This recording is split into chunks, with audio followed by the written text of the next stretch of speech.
What do you think about the new Velar? You're washing a loaner? Who does that? Who washes a loaner car? Nobody washes a This guy. This guy washes a loaner car. Yeah, this is the loaner. We're putting all the Jags in the shop for service in the next couple days.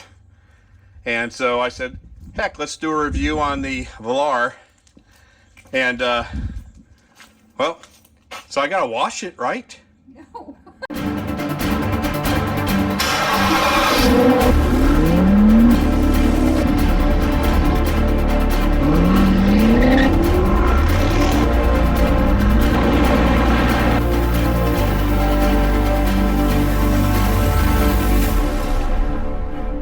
Hello and welcome to the Full Octane Garage. Had to take some Jags into the service department today to get their annual service, and Jaguar Land Rover Nashville was nice enough to lend us this wonderful vehicle for the next couple days.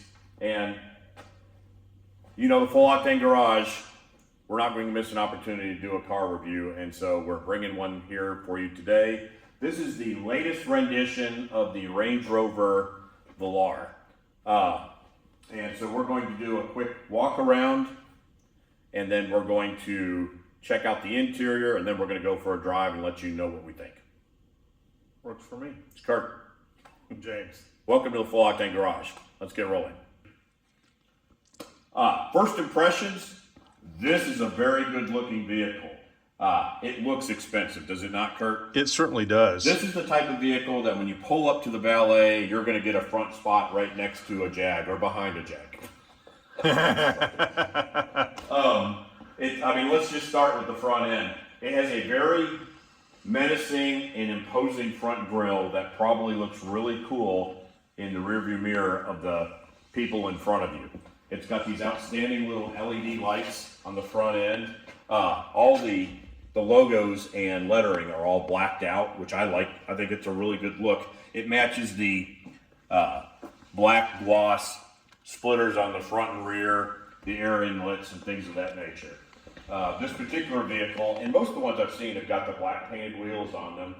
It has an interesting accent all the way along the side of the vehicle and all the way around the back, well, up to the edge of the back, with that black gloss line.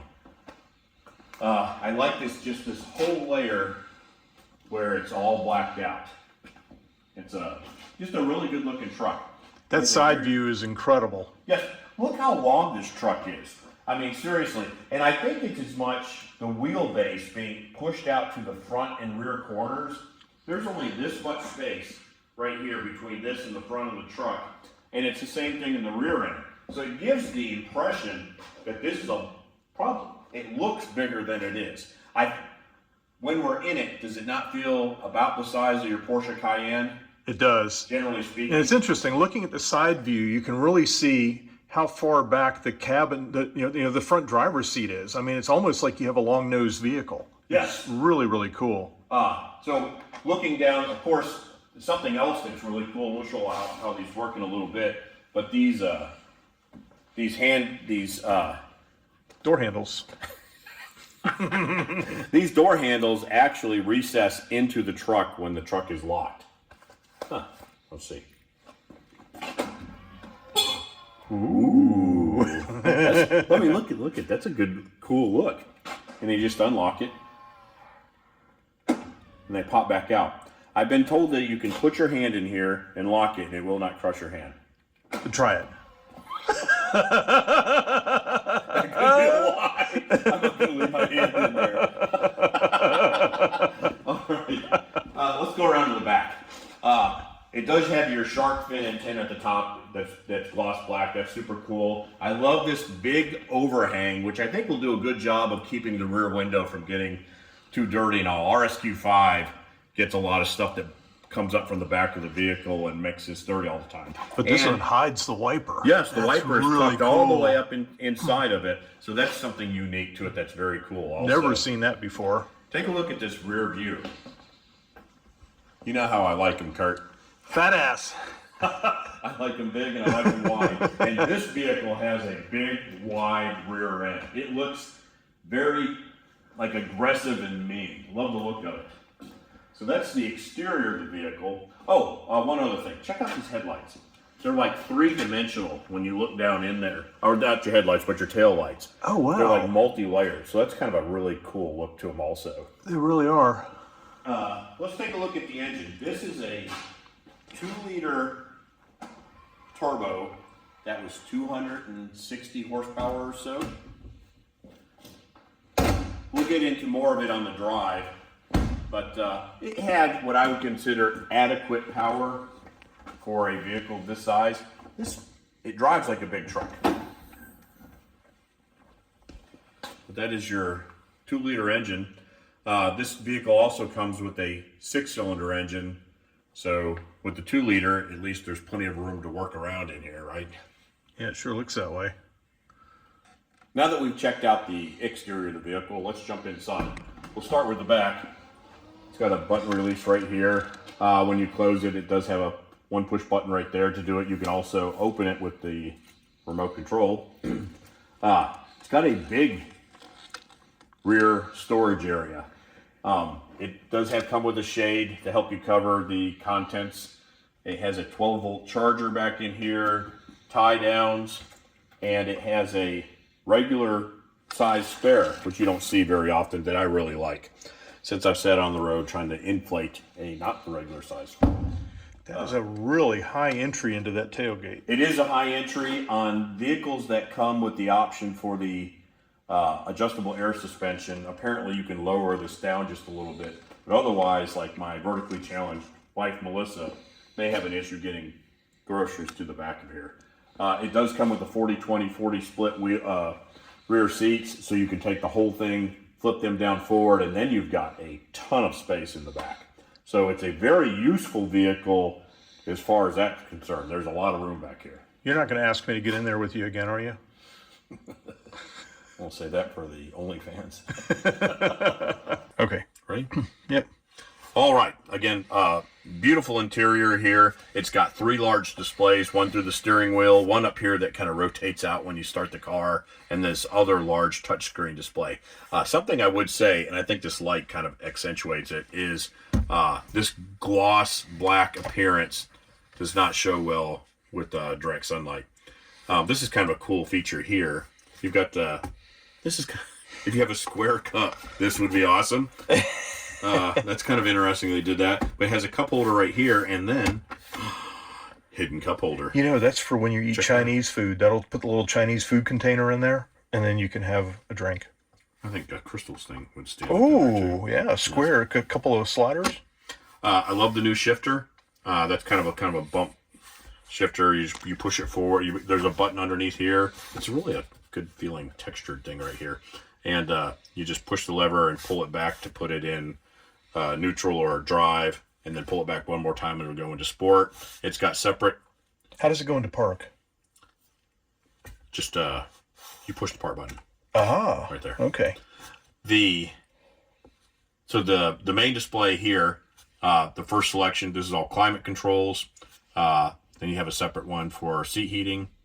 And actually, it looks like the only surfaces are just the seats themselves. I don't see a seat back on this one. And then your vehicle settings here, which also puts you in all your drive modes. So you have a dynamic, economy, which we'll never use, comfort, and then these are kind of cool. You got grass, gravel, snow, and then you have mud ruts, and then you have sand. 99% of these vehicles we'll never see any of those. So the economy mode is more like, it should be the Y mode, right? Yes. Why? Why would you do that? Yeah. And you can turn your auto off with that button right there. Okay. The top is where your, well, we'll go to home first. But this is where all your apps are: Apple CarPlay, Android Auto, things of that nature. Vehicle dimensions. That's kind of interesting. Check that out. In case you find a ditch that you know the measurements of, you'll know exactly whether you can fit in it. The slope assist is kind of interesting, because when you're driving, it will show you the degrees of slope and all. So that's kind of cool. And then it goes into your off-road and four-wheel information also. So, and it's a bunch of other stuff. You can play with that all day long. And then the center the screen shows some of the same functions, and then a lot of other things that you can scroll back and forth with. You push this dot here, and it will show you all the menus up there. Another cool feature is I love this split armrest, so that the passenger and driver can make their own decisions about whether they want an armrest or not. Oh, that's cool. And there is a USB-C, a USB, and I think this is there's nothing right there. I've seen a 12-volt charger in there. There's not one in this car. And so when they come down, can you slide them forward at all, or? Nope. They're locked. They're locked. Oh, no, you can. There you go. That's why you're here. But it does cover your cup holders up. But that is kind of a little more comfortable. I like that. Something I noticed when driving it is they do have a separate lower place to put your arm right here, but it's kind of a weird location for it. Maybe it's just because the seat is so wide that you almost can't put your elbows on both at the same time. But it is nice that they have a separate one, so some of them, this is all you got right here, and there's no place to put it. As far as seating goes, though, there is just your basic functions and lumbar as far as your seat adjustments. It does have three-way or three different memory positions for your seats, and then power windows and all that type of stuff. This vehicle, as far as the safety side of it is concerned, in addition to all the airbags and all, it does come with lane keep assist, and it does give you the warnings for lane change, and it also has progressive cruise control that's adjustable, or adaptive cruise control, which is adjustable also. It has rain sensing wipers and automatic headlights also. As far as seating position goes, this is a telescoping steering wheel that will go up and down also, and this is just like the Jag controls on that right there. So it has the easy exit if it'll slide forward when you normally exit. you can turn this knob. It does. If you turn the knob towards you, then it will do easy exit, where it will remember where you're at, and it will move the steering wheel out of the way. If you turn it forward and leave it, it'll stay in the steering wheel position where it's always at. It does have paddle shifters. The paddle shifters only work in sport mode, from what I understand. They do not work in drive. Oh. I just saw that. Then again, you've got these are all your wiper controls, front and rear. It does have the intermittent and rain sensing wipers. Got your turn signals and your automatic lights and things like that controls right there. Does it have automatic brakes? Yes, it does. Very cool. Yep, it's an indicator right there. As far as seating position goes, it's a really comfortable car. The bolsters are actually pretty close. I'm not a giant guy, but I can feel the bolsters kind of hugging me in. This is a very comfortable seat to sit in, I would think, for a long period of time. It's a nice leather wrapped steering wheel. It's a very comfortable. The interior feels very high end. It does. I feel like a little plastic on the dash, but it's like seats, a soft surface plastic. Yeah. It is. It is a little soft. It's not as hard as I thought it was. And it's the same thing that's on your sidewalls for your doors and your elbow pads for your doors. But it's a good looking car. Yeah, and the dash, this cloth, leatherette. I don't know what, maybe leather. I don't even know. Feels nice. And then it has this kind of brushed aluminum look, accents in here. And I think I've seen that as wood before also in some other vehicles as an option. The gloss piano look, I think looks really super clean. My experience has been that it doesn't wear super well. And you can see all the prints on it. Right. Yeah. Cool. All right. Next thing we'll do is drive it down the street. All right, guys. Now that we've looked at the interior and the exterior, I'm jumping in the vehicle actually the next day. I'm taking it back to the dealership to pick up the Project 7 that I left out there earlier this morning. So first impressions, this is a really nice vehicle inside too. The materials are very nice. The fit and finish is excellent. Lots of big display screens, things of that nature.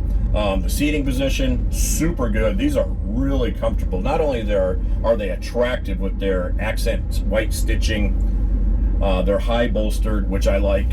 Feels like I'm being held in behind the seat. They do have 3 memory positions for the seat, so you can kind of lock in you or the next driver. The steering wheel is a beautifully wrapped circular steering wheel that's feels really good. And it sits just perfectly with your seating position. It telescopes and goes up and down, in and out. So you can kind of fine tune where you want to be in this car. I literally just saw a hawk grab a squirrel on the road as we're driving down the road. That's what you get for living out here in the sticks in Tennessee. Visibility, really good.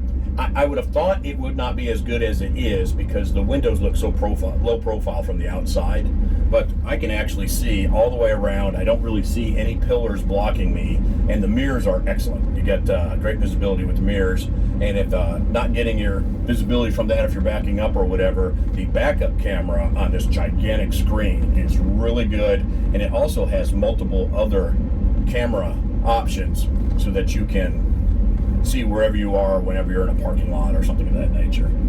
This vehicle does come with adaptive cruise control, which works really well. It's got lane keep assist. It also gives you the warning if you're about to veer into another car when you're changing lanes or whatnot, whatever that's called. But yeah, a lot of good safety features on this vehicle. How does it drive? Well, this car comes with a 2-liter inline 4-cylinder turbo with a little over 260 horsepower, and it's surprisingly good on a regular daily basis.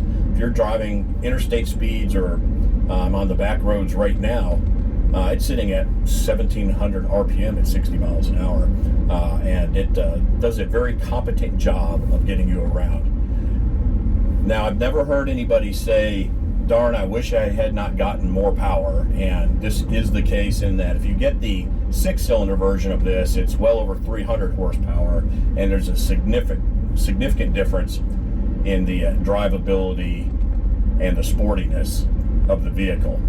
This Velar, like merging onto the interstate or making a quick pass, kind of has a hesitation to it, and there are times where it was like, I wish I had just a little bit more power, but generally speaking, it drives super well.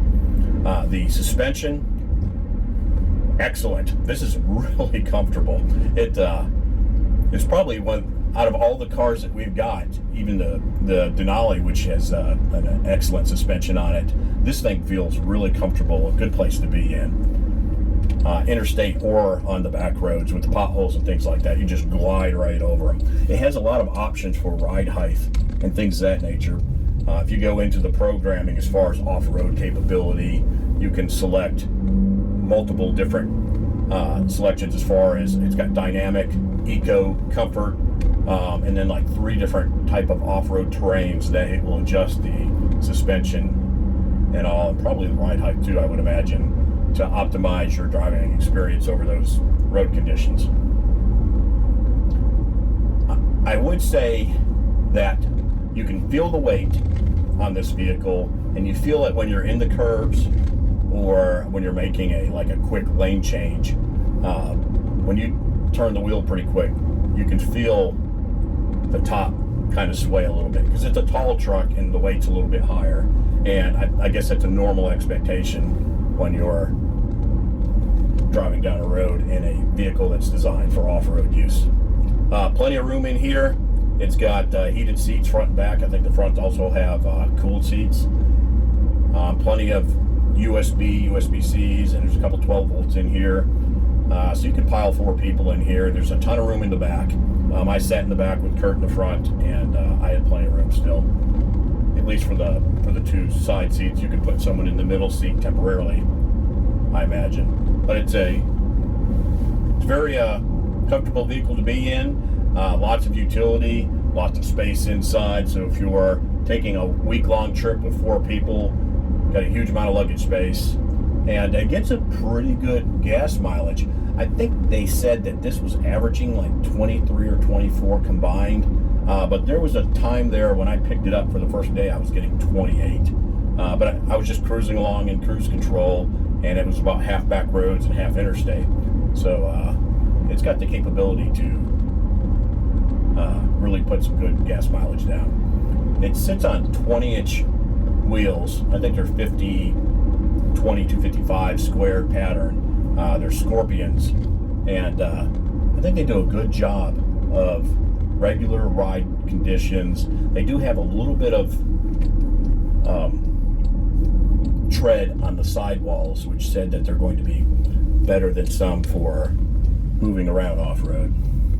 So our impressions on the Range Rover Velar, we really like it. If you're looking for a way to enter the luxury car world, specifically an SUV, you can get into this vehicle for between $65,000 and $75,000, depending on how you build it.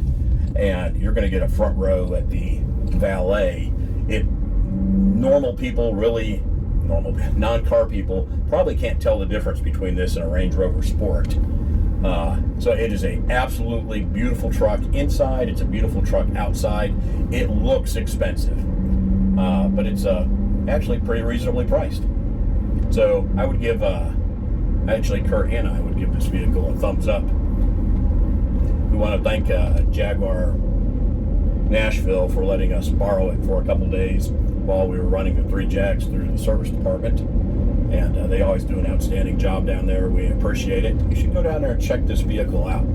This particular spec with the gray silverish color and the black wheels and black badging and all, that makes it a good, menacing, good-looking truck. Thanks for joining us at the Full Octane Garage. If you like our videos, don't forget to give us a thumbs up and leave a comment down below. What do you drive? Do you have a Range Rover or a Land Rover, and what's been your experience with those? Would you recommend it, or do you drive something else? What would you recommend? Please leave those comments down below. And check us out on Facebook and Instagram at Full Octane Garage. Also check out Full Octane Insurance. That's a separate business that Kurt and Debbie run, where they insure collector and classic cars. They can get you great prices because they broker all the major insurance brands, but it's all about the personal attention. They're both car people and they know the cars, and they're just a phone call away. And then check out Driving with Melissa if you want to see some more car content, lifestyle stuff that's not something you would normally see on the Full Octane Garage page. I think that wraps it up. Appreciate it. Thanks for watching, and we'll see you soon at the Full Octane Garage. I'm going to throw in one other observation that I think is a super cool feature, is that when I get out of the car and then I get back in the car, all of the selections that I had as far as like climate control, even like the air conditioned seats, even the position of the sunroof screen, all go back to the positions that I had them in before I left the vehicle. And that's kind of cool, because you know, when you get in and out of some cars and you have to constantly go back and turn everything back on or turn everything off or whatever it is, if you're just jumping out and jumping back in, this is a real handy feature. So well done, Range Rover.